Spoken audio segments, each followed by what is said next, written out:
دنیا بھر کی معلومات رکھتے ہیں، وہ دنیا کے مختلف ذرائع سے ان کو خبریں ملتی رہتے ہیں، وہی جانتے ہیں کہ یقیناً کوئی نہ کوئی بات ایسی ہے عمران کچھ خان تو ہے.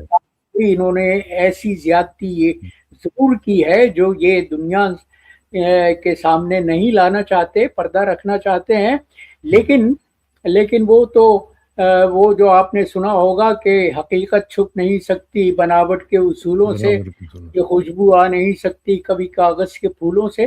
تو بالکل ایک نہ ایک دن جلد یا بدیر یہ حقیقتیں چیزیں کھلیں گی. ہاں احوال تو سامنے آ جائے گی. چیزیں کھلیں گی. لیکن غوری صاحب جو آپ فرما رہے ہیں اسی کی کنٹینیوٹی میں دیکھیں.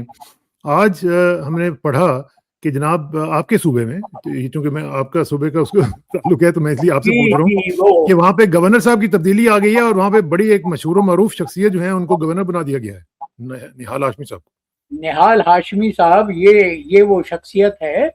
جب آپ کو یاد ہوگا کہ جب سپریم کورٹ نے نواز شریف کو نااہل قرار دیا تھا تو یہ سب سے بڑے بانی مبانی تھے، نواز شریف کے سب سے بڑے حمایتی یہ بن کے سامنے آئے تھے، اور انہوں نے عدالت عالیہ کو اس وقت کی سپریم کورٹ کو، جس میں تھوڑی بہت جان باقی تھی، اور تو اس عدالت عالیہ کو انہوں نے دھمکی دی تھی اور یہ کہا تھا کہ تم اگر نواز شریف کو سزا دے رہے ہو تو پھر ہم تمہارے لیے جینا دشوار کر دیں گے. جس پر اس وقت کے چیف جسٹس ثاقب نثار نے سو موٹو نوٹس لیتے ہوئے ان کو عدالت میں طلب کیا تھا، اور اس کے بعد 9 مہینے کے بعد ان کو سزا سنائی گئی تھی. تو سپریم کورٹ نے 1 ماہ کی قید کی سزا دی تھی اور 5 سال کے لیے ان کو نااہل قرار دیا تھا کسی بھی پبلک آفس کے لیے. تو ایک ایسی متنازعہ شخصیت کو، ایک ایسی داغدار سیاسی شخصیت کو اب سندھ کے لوگوں پر مسلط کیا جا رہا ہے. سندھ کی تو ویسے غوری صاحب دیکھیں، معذرت کے ساتھ یہی تو کوالیفیکیشنز آج کل چاہیے ہوتی ہیں. آپ کہہ رہے ہیں کہ داغدار شخصیت ہے، اسی طرح کی شخصیات تو آج کل چاہیے ہوتی ہیں جو کام کر سکیں. آپ بالکل درست فرما رہے ہیں کسانہ صاحب. یہی تو پاکستان کی بدنصیبی ہے کہ ایسے لوگ جو سزا یافتہ ہیں، جن کا انتہائی شرمناک پس منظر ہے، جو کسی سیاسی اعتبار سے اس کے اہل نہیں ہیں کہ کوئی پبلک آفس ان کو تفویض کیا جائے، وہ تو جو شاعر نے کہا تھا کہ ہر شاخ پہ الو بیٹھا ہے، انجام گلستان کیا ہوگا. تو پاکستان کا جو موجودہ صورتحال ہے وہ تو انتہائی تشویشناک ہے، اور پاکستان سے محبت کرنے والے ہر محب وطن پاکستانی کو انتہائی تشویش ہے اپنے ملک اور قوم کے مستقبل کے بارے میں. ایبسلیوٹلی. اچھا جی، اب میں آپ کو ایک سینیریو ڈرا کر کے دکھاتا ہوں اور میں آپ سے پوچھنا چاہتا ہوں کہ اس پہ آپ ذرا اپنی رائے دیں. دیکھیے، آج آپ کو معلوم ہے یہ جو ایران کے ساتھ جنگ کا سلسلہ جاری ہے، اس میں غوری صاحب امریکہ کے اندر یہ بہت ہی ان پاپولر وار چل رہی ہے. جس طرح 9/11 ہوا تھا، اس کے بعد جس طریقے سے لوگ جو تھے وہ آن بورڈ آ گئے تھے، اس وقت ہم دیکھ رہے ہیں کہ پوری کی پوری جو میجر جو چنکس ہیں آبادی کے، وہ اس کے خلاف ہیں. اب یہ کل میں سن رہا تھا کہ ایران کی حکومت کی طرف سے یہ کہا گیا کہ جی ہو سکتا ہے کہ امریکہ کے اندر ایک فالس فلیگ آپریشن کیا جائے، اس طرح کا جس طرح کہ 9/11 ہوا تھا اس طرح کا آپریشن کر کے لوگوں کی سپورٹ لینے کے لیے یہ کچھ کیا جائے. اور وہ ابھی بات چل ہی رہی تھی کہ ABC جو کہ پاکستان امریکہ کا سب سے بڑا چینل ہے، اس نے یہ رپورٹ کیا کہ جناب ہمیں رپورٹس مل رہی ہیں FBI وغیرہ کو کہ جی ایران جو ہے وہ کیلیفورنیا میں ڈرون اٹیکس کرنے جا رہا ہے. تو کیا یہ جو صورتحال ہے، کیا آپ سمجھتی ہیں کہ یہ واقعتاً اس طرح کی چیز کوئی ہو سکتی ہے؟ اب آپ کسانہ صاحب یہ سوچئے کہ اس وقت ایران پر ایک جنگ مسلط کر دی گئی ہے. ایران بجا طور پر اپنی بقا کی جنگ لڑ رہا ہے. کیا ایران کے پاس اتنے وسائل ہیں کہ وہ 12,000 میل دور